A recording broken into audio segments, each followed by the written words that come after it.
Avui estem molt contents perquè estem aquí a la comunitat d'Arquebisbe Creus número 1 de Mataró, perquè fan una festa per celebrar la instal·lació fotovoltaica que han promogut ells a la seva comunitat.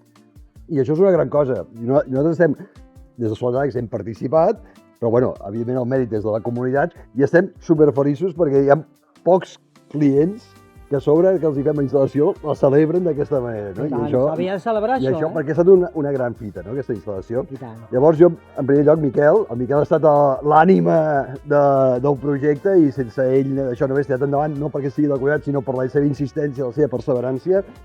Jo et volia preguntar, primera, per què heu fet aquesta instal·lació i quin ha estat per tu el major repte que t'has hagut d'enfrontar per tirar endavant aquest projecte d'autoconsum col·lectiu?